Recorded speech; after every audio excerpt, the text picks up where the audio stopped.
बिस्मिल्लाहिर्रहमानिर्रहीम। क्लास का आगाज़ अल्लाह के नाम से। आज का जो हमारा टॉपिक है that is about chemical equilibrium. ये केमिकल इक्विलिब्रियम एक्चुअली हमारे पास दो लफ्ज़ों से बना हुआ है, एक है केमिकल और दूसरा है इक्विलिब्रियम। केमिकल को हम इधर डिस्कस नहीं करेंगे, हमारा जो सारा का सारा डिस्कशन होगा, सारा का सारा जो हमारा ये वाला वीडियो होगा वो इक्विलिब्रियम के ऊपर होगा। देखिए, अगर आप लोगों से कोई पूछे कि व्हाट इज़ इक्विलिब्रियम, ये क्लास 9 चैप्टर नंबर 4 फिजिक्स में भी आप लोगों ने पढ़ा होगा कि इक्विलिब्रियम क्या चीज़ है। इक्विलिब्रियम के टाइप्स भी आप लोगों ने डिस्कस किए थे। एक हमारे पास था स्टैटिक इक्विलिब्रियम और दूसरा हमारे पास था डायनेमिक इक्विलिब्रियम। लेकिन इधर हम इसको पहले डिटेल में डिस्कस करेंगे, बाद में जाके हमने केमिकल को भी डिटेल में डिस्कस करना है, तभी जाके ये वाला चैप्टर हमारा इस पे कंसेप्ट सही तरह क्लियर होगा।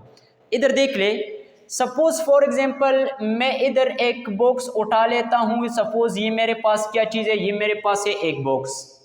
ये बॉक्स मेरे पास पड़ा हुआ है एक पॉइंट पे, और उसी पॉइंट के लिए मैं लफ्ज़ इस्तेमाल करता हूँ कि हमारे पास है पॉइंट ए, और इसके सामने मैं इधर एक दूसरा पॉइंट मेंशन कर लेता हूँ। उसी पॉइंट को मैं नाम देता हूँ कि वो मेरे पास है पॉइंट बी।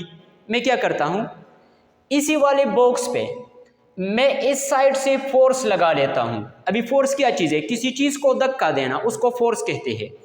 मैं इस बॉक्स पे इसी साइड से फोर्स लगा लेता हूँ। सपोज वो फोर्स की जो मिकदार है, जो अमाउंट है, वो 10 न्यूटन है।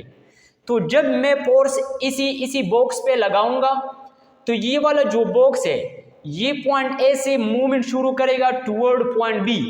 ये पॉइंट ए से पॉइंट बी की तरफ शिफ्ट होगा। तो जैसे ही ये पॉइंट बी की तरफ शिफ्ट होगा तो ये हमारे पास इधर आ जाएगा, पॉइंट बी पे आ जाएगा। इसके सामने मैं एक पॉइंट लिख लूँ कि इधर हमारे पास क्या हो गया, इधर हमारे पास डिस्टर्बेंस आ गई, इधर हमारे पास डिस्टर्बेंस आ गई। या इसके लिए मैं एक दूसरा लफ्ज़ भी इस्तेमाल कर लूँ तो इधर हमारे पास ये अनबैलेंस हो गया।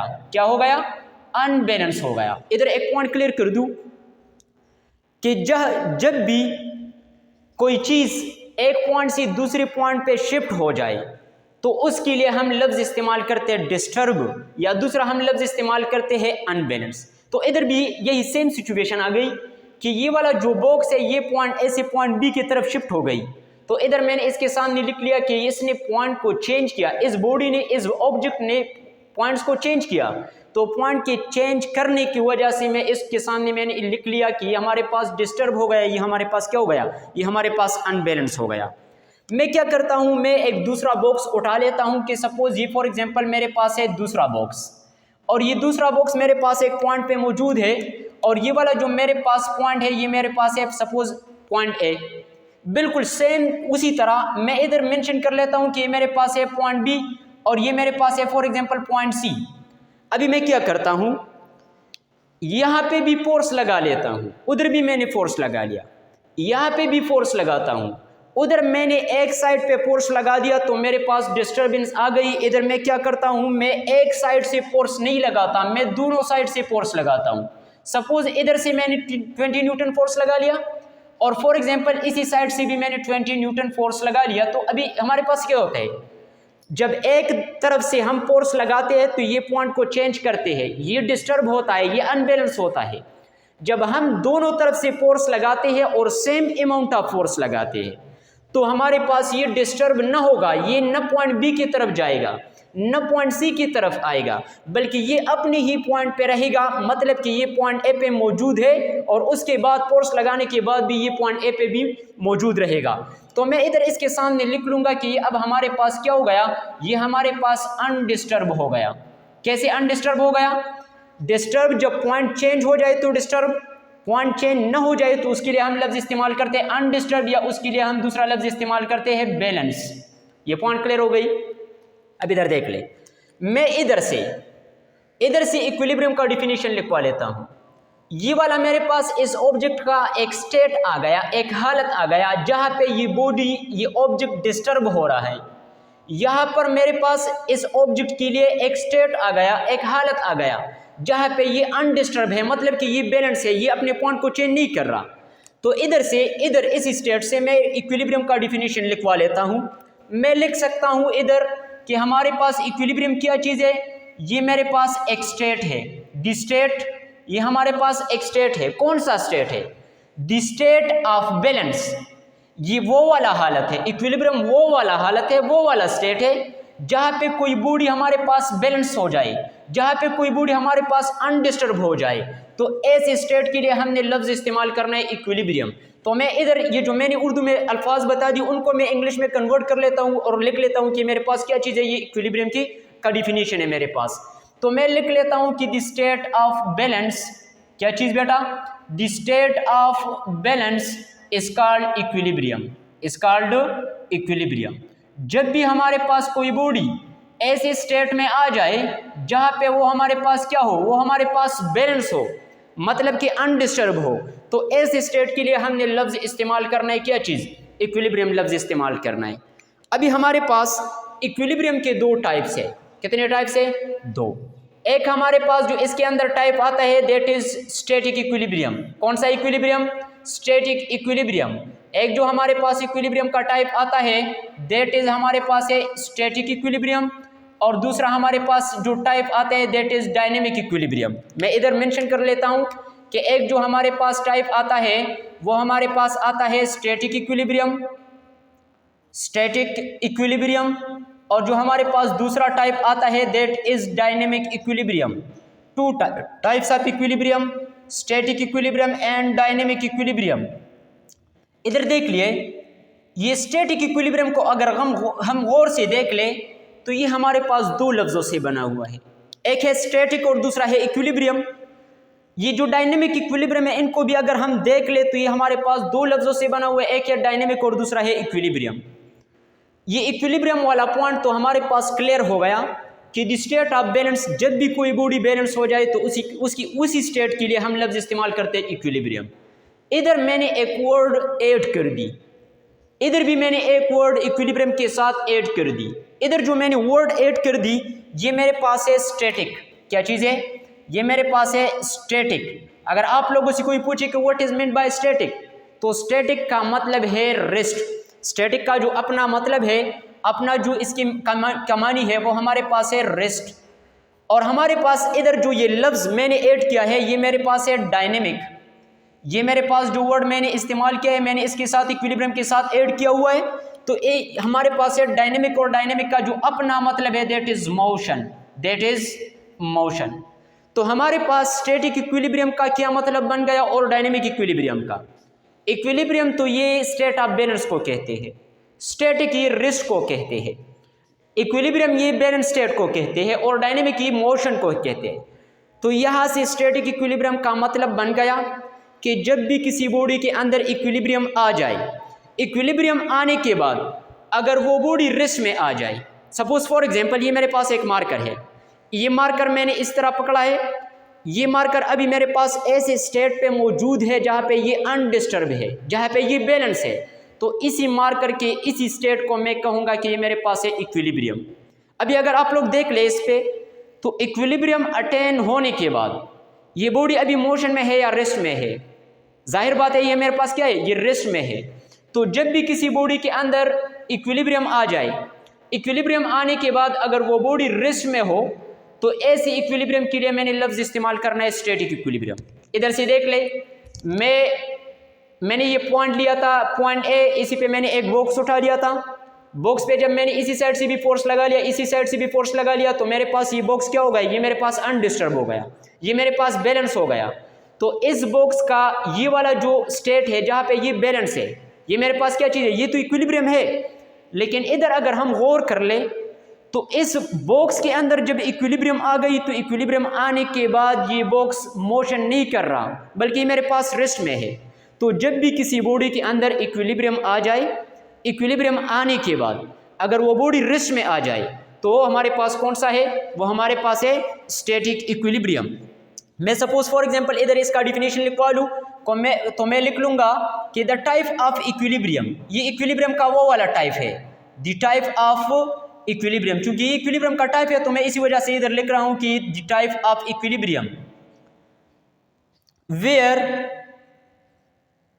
द बॉडी कम्स, या वेयर द ऑब्जेक्ट भी आप लोग लिख सकते हो, where the body comes to rest, where the body comes to rest, जहां पे ये इक्विलिब्रियम का वो वाला किस्म है जहाँ पे कोई बॉडी रेस्ट में आ जाए।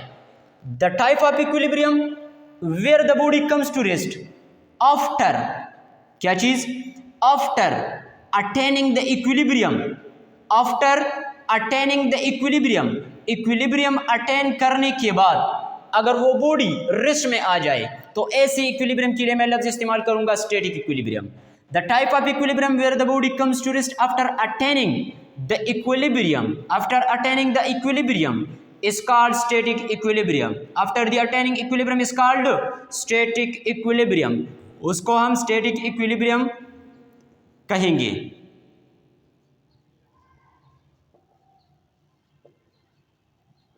और सिंपल से एग्जांपल ये आप लोग ये भी उठा सकते हो, और फॉर एग्जांपल मैंने जो मार्कर की एग्जांपल दे दी आप लोग ये भी उठा सकते हो। अभी इसी साइड पे मेरे पास क्या चीज़ है, मेरे पास है डायनेमिक इक्विलिब्रियम। अभी डायनेमिक इक्विलिब्रियम क्या है?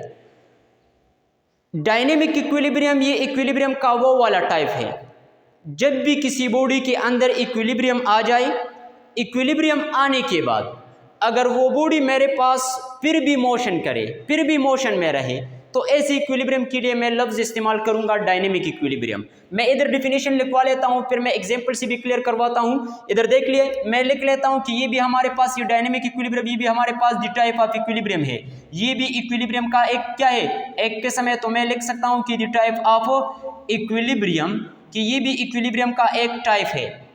वेयर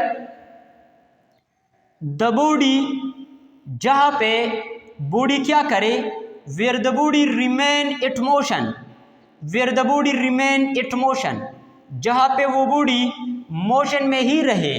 आफ्टर अटेनिंग इक्विलिब्रियम, कब मोशन में रहे? After attaining equilibrium, equilibrium attain करने के बाद भी अगर ये बॉडी मोशन में रहे तो ऐसे इक्विलिब्रियम के लिए मैं लफ्ज़ इस्तेमाल करूंगा dynamic equilibrium. At motion after attaining, after attaining the equilibrium, after attaining the equilibrium, equilibrium attain करने के बाद अगर बॉडी फिर भी मोशन में रहे तो ऐसे इक्विलिब्रियम को मैं नाम दूंगा dynamic equilibrium. After attaining the equilibrium is called dynamic equilibrium. ऐसे इक्विलिब्रियम को क्या कहेंगे? डायनेमिक इक्विलिब्रियम कहेंगे। ये मैं एग्जांपल से भी आप लोगों को क्लियर करवाता हूँ। Is called dynamic equilibrium, is called dynamic equilibrium. इधर देख लिए, मैंने क्या कर दी, सपोज फॉर एग्जाम्पल मैंने क्या कर दी, मैंने इधर फॉर एग्जाम्पल एक बीकर को उठा लिया। क्या कर दी मैंने? सपोज ये मेरे पास क्या चीज़ है, सपोज फॉर एग्जाम्पल ये मेरे पास एक बीकर है। इसी बीकर के अंदर मैंने क्या कर दी, इसी बीकर के अंदर मैंने वाटर मॉलिक्यूल को उठा लिया। मैंने इसके अंदर वाटर मॉलिक्यूल को डाल दी। जैसे ही मैंने इसके अंदर वाटर मॉलिक्यूल को डाल दी, और ये जो मैंने कंटेनर लिया है, ये जो मैंने कंटेनर लिया है, बीकर लिया है, ये वाला कंटेनर मेरे पास, ये मेरे पास ऊपर से ये क्लोज्ड है, क्लोज कंटेनर मैंने लिया है। क्लोज कंटेनर का मतलब है कि ये मेरे पास ऊपर से मैंने इसके ऊपर ढक्कन लगाया हुआ है, इसको मैंने बंद किया हुआ है। अभी मैं क्या कर रहा हूँ, मैं इधर से इसको हीट दे रहा हूँ, इसको मैं क्या कर रहा हूँ, इसको मैं हीट दे रहा हूँ। वाटर मॉलिक्यूल मैंने एक बीकर के अंदर डाल दी। अभी इसके बाद मैंने इसको हीट अप कर दिया, मैंने हीट दे दी। ये एक पॉइंट जेन में डाल दें, एक पॉइंट, उसी से पहले ये पॉइंट जेन में डाल दें कि हमारे पास वाटर जो है, ये पानी जो है, ये मैटर की तीनों स्टेट में हमारे पास एग्जिस्ट हो सकते हैं। एक हमारे पास है, चूंकि मैटर का एक स्टेट हमारे पास है गैसियस स्टेट, दूसरा स्टेट हमारे पास होता है लिक्विड स्टेट, और तीसरा हमारे पास जो स्टेट होता है that is called solid state. एक हमारे पास गैसियस स्टेट होता है, दूसरा लिक्विड स्टेट होता है, और लास्ट वन जो हमारे पास मैटर का स्टेट है दैट इज सॉलिड स्टेट। ये पानी तीनों स्टेट में एग्जिस्ट कर सकते हैं। ये गैसियस स्टेट में भी हो सकता है वाटर, ये लिक्विड स्टेट में भी एग्जिस्ट कर सकता है, और ये सॉलिड स्टेट में भी एग्जिस्ट कर सकता है। गैसियस स्टेट के अंदर पानी के लिए हम जो लफ्ज इस्तेमाल करते हैं that is called water vapours, that is called water vapours. Gaseous state में वाटर को हम वाटर वेपर्स कहते हैं। लिक्विड स्टेट में हम वाटर के लिए जो लफ्ज इस्तेमाल करते हैं दैट इज सिंपल वाटर। पानी के लिए जो लफ्ज हम लिक्विड स्टेट में इस्तेमाल करते हैं दैट इज सिंपल वाटर, और जो हम सॉलिड स्टेट में वाटर के लिए लफ्ज इस्तेमाल करते हैं दैट इज कॉल्ड आइस। ये पॉइंट याद रखना। कि हमारे पास मैटर की 3 स्टेट्स है। The first one is gaseous state, second one is liquid state and the third one is solid state. Water तीनों की तीनों स्टेट में पॉसिबल है, वाटर तीनों की तीनों स्टेट में एग्जिस्ट कर सकते हैं, लेकिन नाम चेंज होंगे। गैसियस स्टेट में पानी को वाटर वेपर्स कहेंगे, लिक्विड में पानी को वाटर कहेंगे, सॉलिड में पानी को क्या कहेंगे, आइस कहेंगे। इधर मैं एक पॉइंट मेंशन कर दूं कि वाटर वेपर्स का जो फार्मूला है दैट इज H2O। फार्मूला और कंपोजिशन ये दोनों लफ्ज़ सेम लफ्ज़ है। अगर मैं कंपोजिशन लफ्ज़ इस्तेमाल करूं या मैं फार्मूला इस्तेमाल करूं तो दोनों सेम है। तो वाटर वेपर्स का जो फार्मूला है या वाटर वेपर्स का जो कंपोजिशन है दैट इज H2O। जो वाटर का फार्मूला है वो भी H2O है, जो आइस का फार्मूला है वो भी H2O है। अब इधर ये फ़र्क किधर से आ गया कि मैंने एक जगह पे वाटर वेपर्स लफ्ज़ इस्तेमाल कर दिया, दूसरे पे मैंने वाटर, थर्ड पे मैंने आइस का लफ्ज़ इस्तेमाल किया, लेकिन फार्मूला तीनों की तीनों के सेम है। तो ये जो फ़र्क आता है मैटर के स्टेट्स में, ये जो फ़र्क आता है ये हमारे पास इंटरमॉलिक्यूलर फोर्स के बिना पे आता है। और ये याद रखना कि इंटरमॉलिक्यूलर फोर्स को ज़्यादा या कम करने से स्टेट में तो तब्दीली आ सकती है, लेकिन फार्मूला या कंपोजिशन में चेंज नहीं आ सकती। इधर मैंने क्या लिखा है कि गैसियस स्टेट में चूंकि इंटरमॉलिक्यूलर फोर्स कमज़ोर होता है तो वाटर वेपर्स नाम है, फार्मूला वही सेम H2O है। लिक्विड में वाटर कहते हैं, लिक्विड में इंटरमॉलिक्यूलर फोर्स थोड़ा न ज़्यादा कमज़ोर होते हैं और न ज़्यादा ये स्ट्रॉन्ग होता है, इंटरमीडिएट होता है। तो वाटर का जो फार्मूला है वो भी H2O है। इधर आइस का जो फार्मूला है वो भी H2O है। फार्मूला कंपोजिशन सेम है, सिर्फ और सिर्फ स्टेट्स को मैंने चेंज कर दिया। इंटरमॉलिक्यूलर फोर्स को कम या ज़्यादा करने से फार्मूला में चेंज नहीं आएगा। अभी इधर देख लिए, मैंने क्या कर दी, मैंने इसको हीट अप कर दी।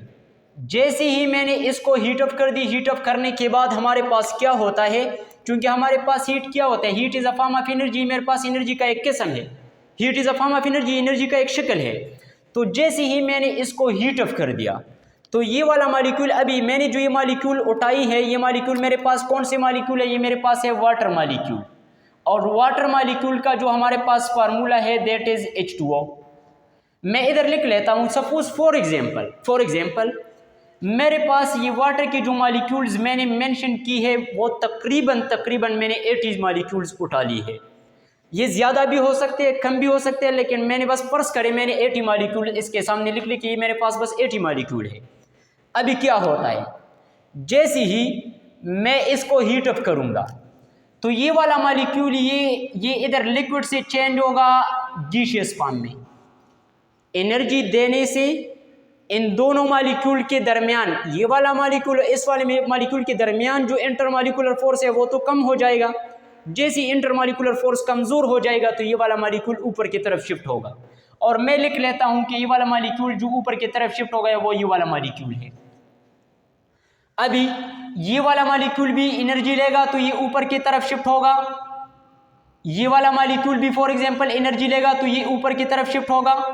ये वाला मॉलिक्यूल भी एनर्जी लेगा तो ये मेरे पास क्या होगा, ये ऊपर की तरफ शिफ्ट होगा। अभी इधर देख ले, जैसे ही ये ऊपर की तरफ शिफ्ट होगा तो इस प्रोसेस को हम कहते हैं इवापोरेशन। इस प्रोसेस को हम क्या कहते हैं, इवापोरेशन। इधर देख लिया ना, इधर हमारे पास ये जो मॉलिक्यूल थी उसके लिए मैंने क्या लफ्ज़ इस्तेमाल किया था, वाटर। जैसे ही ये ऊपर चले गए तो अब इधर इसको मैं कहूँगा, चूंकि ये मेरे पास गैसियस स्टेट में है तो इसके लिए मैं लफ्ज़ इस्तेमाल करूँगा वाटर वेपर्स। क्या चीज़, वाटर वेपर। वाटर वेपर्स का भी फार्मूला मेरे पास क्या है, same like water H2O formula है। चूंकि फार्मूला में चेंज नहीं आएगा, सिर्फ और सिर्फ फिजिकल स्टेट में चेंज आएगा। तो इधर में इवापोरेशन क्या चीज़ है, जैसे ही मैंने लिक्विड मॉलिक्यूल को हीट अप किया, लिक्विड मॉलिक्यूल ने एनर्जी ले ली और ये ऊपर चले गई, वेपर्स में कन्वर्ट हो गई, तो इस प्रोसेस को मैंने नाम दिया इवापोरेशन का। आप लोगों से कोई पूछे कि व्हाट इज इवापोरेशन, तो बस सिंपल अल्फाज में ये बता दें कि वाटर मॉलिक्यूल को या लिक्विड को हीट अप करने के बाद उसके वेपर्स में कन्वर्ट करना, दिस इज कॉल्ड इवापोरेशन। मैं इधर इसका डिफिनेशन लिखवा लेता हूँ। मैं लिख लेता हूँ कि मेरे पास क्या चीज़ है, मैं इधर लिख लेता हूँ कि द चेंजिंग, ये मेरे पास क्या चीज़ है, the changing of liquid molecule, the changing of liquid molecule, किसी लिक्विड को आप कन्वर्ट कर ली, the changing of liquid into its vapours, into its vapours, उसकी वेपर्स में कन्वर्ट करो। जैसे ही आपने उसकी वेपर्स में वो वाला लिक्विड कन्वर्ट किया तो इस प्रोसेस के लिए हम क्या लफ्ज़ इस्तेमाल करते हैं? Is called evaporation, is called evaporation. आप लोगों से कोई पूछे कि व्हाट इज इवापोरेशन, तो बस सिंपल अल्फाज में बता दे कि the changing of liquid into its vapours is called evaporation. अब इधर देख ले, थोड़ा टाइम बाद ये जो ऊपर मॉलिक्यूल मौजूद है ये एनर्जी को लूज ऑफ करेगा, तो लूज करने के बाद ये अगेन नीचे आएगा, वेपर से ये अगेन लिक्विड में कन्वर्ट करना शुरू कर देता है। मैं लिख लेता हूं कि ये वाला मॉलिक्यूल भी अगेन नीचे की तरफ आ गया। अभी इधर क्या होता है? इवापोरेशन का बिल्कुल अपोजिट हो रहा है। इवापोरेशन में मॉलिक्यूल लिक्विड से वेपर्स में कन्वर्ट हो रहे थे और इधर इसी प्रोसेस में वेपर्स लिक्विड में कन्वर्ट हो रहे हैं, अगेन लिक्विड में आती है। तो मैं इधर लिखता हूं कि मेरे पास इधर क्या होता है? इधर मेरे पास कंडेंसेशन होता है। क्या चीज होता है? कंडेंसेशन होता है। आप लोगों से कोई पूछे कि व्हाट इज कंडेंसेशन, तो बस सिंपल अल्फाज में बता दें कि जब भी कोई वेपर्स अगेन उसके अपनी ही लिक्विड शक्ल में कन्वर्ट होना शुरू करे तो उसके लिए हम लफ्ज़ इस्तेमाल करते हैं कंडेंसेशन। बिल्कुल इवापोरेशन का अपोजिट है। इवापोरेशन में लिक्विड वेपर्स में कन्वर्ट हो रहे थे, कंडेंसेशन में वेपर्स अगेन अपनी ही लिक्विड फॉर्म में कन्वर्ट होते हैं। तो इधर मैं लिखता हूं कि कंडेंसेशन क्या है? The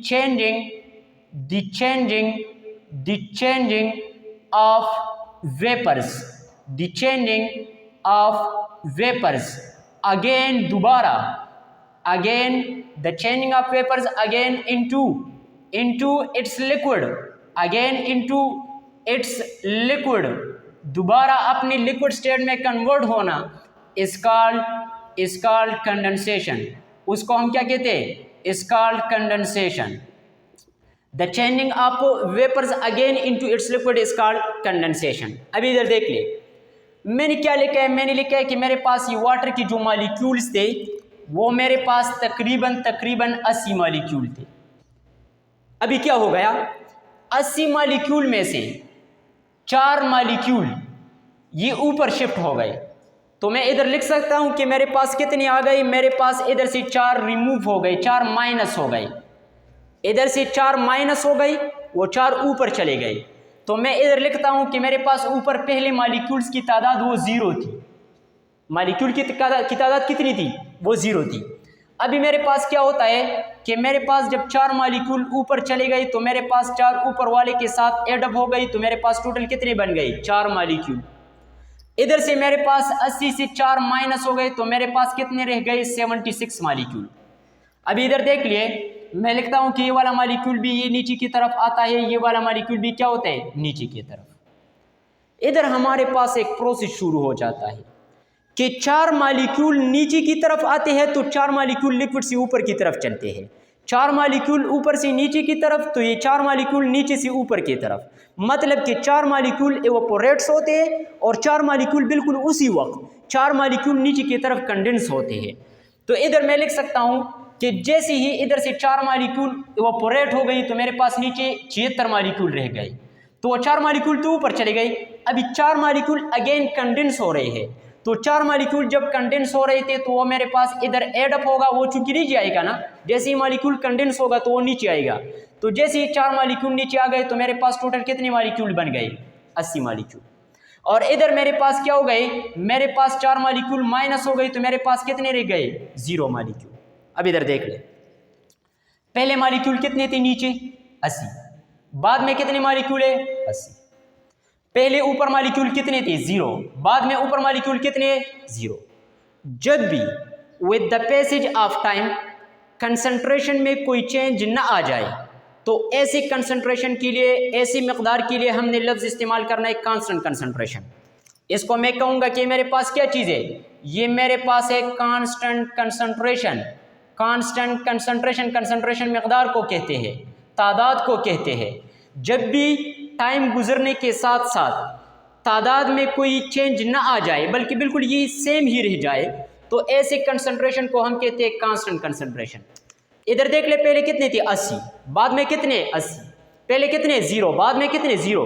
with the passage of time concentration में कोई चेंज नहीं आई तो इसी वजह से हमने इधर लिख लिया कि मेरे पास कंसंट्रेशन क्या है, कांस्टेंट कंसंट्रेशन है। और जब भी कंसंट्रेशन कांस्टेंट हो जाए तो ऐसी स्टेट को हम कहते हैं कि मेरे पास अभी इक्विलिब्रियम अटेंड हो गई, इक्विलिब्रियम अचीव हो गई, इक्विलिब्रियम आ गई। तो इधर मेरे पास इक्विलिब्रियम आ गई, किस चीज़ के दरमियान आ गई, एक इवापोरेशन, चूंकि एक मेरे पास जो प्रोसेस है दैट इज कॉल्ड इवापोरेशन, और मेरे पास जो दूसरा लफ्ज़ है दैट इज कॉल्ड कंडेंसेशन। तो इवापोरेशन और कंडेंसेशन के दरमियान इक्विलिब्रियम आ गई, और इस इक्विलिब्रियम को हमने नाम देने की, ये कौन सा इक्विलिब्रियम है, ये डायनेमिक इक्विलिब्रियम है। क्यों डायनेमिक इक्विलिब्रियम है, क्योंकि इधर हमारे पास इक्विलिब्रियम अटेन होने के बाद ये बॉडी अभी भी मोशन कर रहा है। तो जब भी इक्विलिब्रियम किसी बॉडी के अंदर आ जाए और आने के बाद वो बॉडी फिर भी मोशन करे, तो ऐसे इक्विलिब्रियम को हम कहते हैं कि ये कौन सा इक्विलिब्रियम है, ये डायनेमिक इक्विलिब्रियम।